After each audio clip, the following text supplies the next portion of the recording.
To switch two socket extension board की wiring with 3 pin top यानी plug के साथ हम किस प्रकार करें, स्टेप बाय स्टेप आपको इस वीडियो में समझाने की पूरी कोशिश की हूँ। नमस्कार दोस्तों, मेरा के स्वागत है आपका अपना यूट्यूब चैनल इलेक्ट्रिकल सॉल्यूशन में। आशा करता हूँ कि आप सभी बहुत ही अच्छे होंगे। तो शुरू करते हैं ये वीडियो। इसके लिए हमें 4 वे पीवीसी बोर्ड की ज़रूरत पड़ेगी। तो दो स्विच दो सॉकेट हम इसमें लगाएंगे और हम यहाँ पे 6 एम्पियर 3 पिन प्लग लेंगे। प्लग की क्वालिटी मैं आपको यहाँ पे अंदर से खोल के दिखाना चाहूँगा। तो यहाँ ये देखिए 6 एम्पियर का प्लग है और हम यहाँ पे 6 एम्पियर के दो सॉकेट लेंगे और दो स्विच, और यहाँ पे वायर की आवश्यकता होगी। वायर जो यहाँ पे दिख रहा है आपको 3 कलर के वायर है, मैं इसमें अर्थिंग भी लगा रहा हूँ। तो यहाँ पे जो वायर की जो लेंथ है आप अपनी आवश्यकता के अनुसार रख सकते हैं। तो यहाँ पे वायर के ऊपर क्लियर लिखा हुआ 1.5 SQMM। तो यहाँ पे इसमें मैं दिखाने की कोशिश कर रहा हूँ, लेकिन ये कैमरे में शायद क्लियर नहीं दिख पा रहा है। मैं यहाँ पे ब्लैक कलर का वायर भी आपको दिखाने की कोशिश करूँगा। तो ब्लैक कलर पे आपको क्लियर दिख रहा है, यहाँ पे लिखा है 1.5 SQMM। सॉकेट लगाने से पहले हमें यहाँ पे इसको कट करना होगा। तो इसमें सॉकेट के लिए कटिंग रहती है, तो इसको प्लायर की मदद से अगर हम इसको इस तरह से अगर दबाते हैं तो ये आसानी से यहाँ से टूट जाता है। तो यहाँ पे देख पा रहे हैं अभी सॉकेट का यहाँ पे जगह बन चुका है। हम यहाँ पे ये सॉकेट और स्विच लगा लेते हैं। तो फाइनली आप यहाँ पे देख सकते हैं कि मैं दो स्विच दो सॉकेट लगा ली हूँ। अब हमें इसकी वायरिंग करना है। तो वायरिंग को आपको मैं सिंपल भाषा से समझाऊंगा कि एक स्विच से एक सॉकेट और दूसरे स्विच से दूसरा सॉकेट।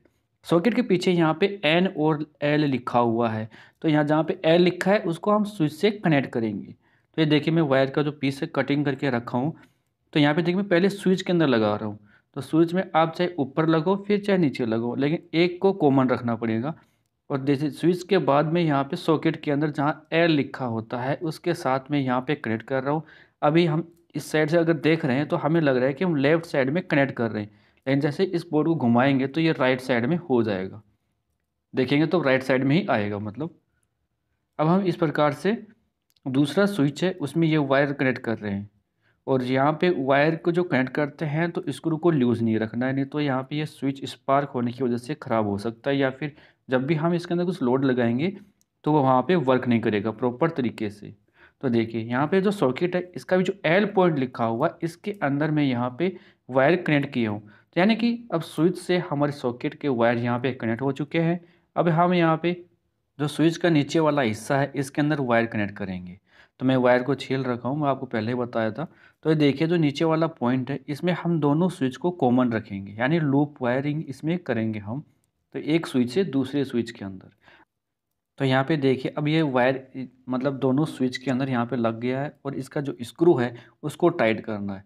ध्यान रहे कि जब भी हम कोई भी अगर स्विच सॉकेट का जो वायर लगा रहे हैं तो स्क्रू को लूज़ नहीं रखना। मैं आपको ये बात बार बार बोल रहा हूँ कि यहाँ पे लूज़ रखने से हमारा स्विच और सॉकेट ये डैमेज हो सकता है। अब हमें यहाँ पे न्यूट्रल वायर कनेक्ट करना होगा, क्योंकि फेस हमने कनेक्ट कर दिया है। अब न्यूट्रल वायर में आप देखेंगे मैं दो वायर को यहाँ से दो जगह से छीला हुआ है। तो देखिए दोनों सॉकेट जो बना हुआ है, तो यहाँ पे एन पॉइंट जहाँ लिखा हुआ है यानी तो हमारा ये पॉइंट बचा हुआ है, तो इसमें हमें न्यूट्रल वायर कनेक्ट करके स्क्रू को अच्छे से यहाँ पे फिक्स कर देना है।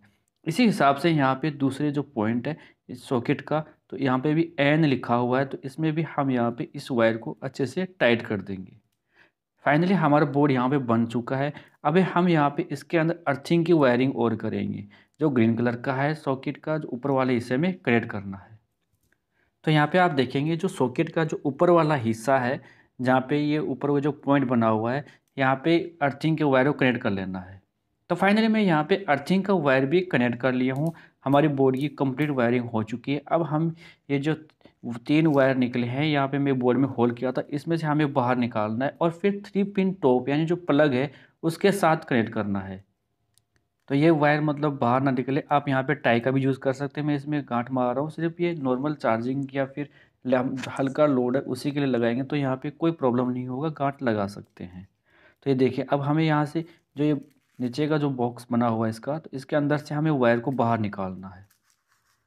तो यहाँ पे वायर बाहर निकाल लिया और जो इसके स्क्रू हैं वो हमारे बोर्ड के साथ हमें यहाँ पे फिक्स करना होगा। तो मैं यहाँ पे ये देखिए वायर जब पूरा बाहर निकल जाए तो उसके बाद हमें इस बोर्ड को बंद करना है। ध्यान रहे बंद करते वक्त कोई भी वायर बाहर की तरफ ना निकले, नहीं तो हम जब स्क्रू को फिक्स करेंगे तो वायर वहाँ पे कट सकता है।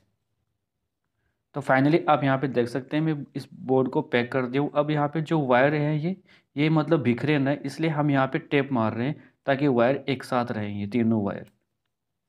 आपको मतलब कि वायरिंग ये जो बोर्ड के साथ ये वायर कनेक्ट किए हैं ये सुंदर लगे तो आप यहाँ पे ये न बिखरे तो टाई का या फिर टेप का यूज कर सकते हैं।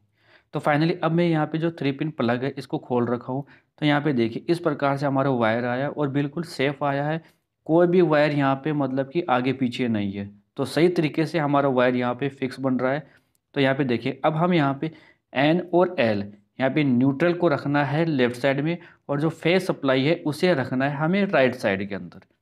तो देखिए मैं इस जो 3 पिन प्लग है इसका जो लेफ्ट साइड पॉइंट है वहाँ पे मैं न्यूट्रल को कनेक्ट किया हूँ और राइट साइड के अंदर आप देखेंगे यहाँ पे फेस वायर में यानी जो रेड कलर का लिया हूँ तो इसे मैं यहाँ पे कनेक्ट कर रहा हूँ। और उसके बाद हमें यहाँ पे अर्थिंग का वायर कनेक्ट करना होगा। अर्थिंग के वायर को कनेक्ट करने के लिए जो सबसे ऊपर वाला जो पॉइंट बचा हुआ है इसके अंदर हम यहाँ पे अर्थिंग का वायर कनेक्ट कर देंगे। तो यहाँ पे फाइनली हमारी जो पूरी वायरिंग है ये कंप्लीट हो जाती है और यहाँ पे जो 3 पिन टॉप है इसको हम यहाँ पे अच्छे से बंद कर देंगे। तो ध्यान रहे कि वायर को फिक्स करके यहाँ पे जो इसका कवर है इसको अच्छे से लगाना है। अब यहाँ पे पहले इसका जो स्क्रू है उसको मैं यहाँ पे लगा लेता हूँ ताकि वायर यहाँ से बाहर की तरफ ना निकले। इस तरीके से हम आसानी से 3 पिन प्लग का कनेक्शन कर सकते हैं। उम्मीद करता हूँ कि आप आसानी से जो ये two switch two socket with 3 pin plug का कनेक्शन समझ चुके हैं। वीडियो अगर हेल्पफुल लगे तो प्लीज़ वीडियो को लाइक करना। अगर आपने हमारे चैनल को सब्सक्राइब नहीं किया तो सब्सक्राइब कर लीजिए, ऑल बेल आइकन को ऑन कर लीजिए ताकि आने वाली हेल्पफुल वीडियो का नोटिफिकेशन आपको मिलता रहे। लास्ट में जो एक स्क्रू बचा हुआ है 3 पिन प्लग का, तो इसे लगाने के बाद ये 3 पिन प्लग मतलब कि यहाँ पे खुलेगा नहीं जब तक हम इस स्क्रू को नहीं खोलेंगे। तो जब ये यहाँ पे कनेक्शन कंप्लीट है, अब इसे मैं मेन सप्लाई के साथ कनेक्ट करता हूँ। तो यहाँ पे देखिए कोई भी वायर मतलब आगे पीछे नहीं है, पूरा सेपरेट तरीके से हमारा यहाँ पे कंप्लीट हुआ है। अब देखेंगे फेस हमारा किस साइड आ रहा है, देखिए देखेंगे आप, मैं स्विच अभी ऑन करूँगा तो राइट साइड में फेस आ रहा है। मैं यहाँ पे लाइट, ये कैमरे का लाइट ऑफ कर दिया तो क्लियर दिख रहा है आपको, राइट साइड में फेस सप्लाई है। तो दूसरा जो सॉकेट है इसमें भी आप देखेंगे तो राइट साइड में फेस सप्लाई है और लेफ्ट साइड जो बचा है वहाँ पे न्यूट्रल है। अभी हम यहाँ पे जो एक्सटेंशन बोर्ड बनाया है इसके साथ एक लोड कनेक्ट करके दिखाता हूँ कि यहाँ पे लोड हमारा चल रहा है कि नहीं चल रहा है। देखिए मैं यहाँ पे जैसे ही वायर कनेक्ट करता हूँ, स्विच ऑन करूँगा तो हमारा बल्ब यहाँ पे ग्लो हो रहा है। इस वीडियो में इतना ही, धन्यवाद दोस्तों, मिलते हैं फिर नई वीडियो में। जय हिंद।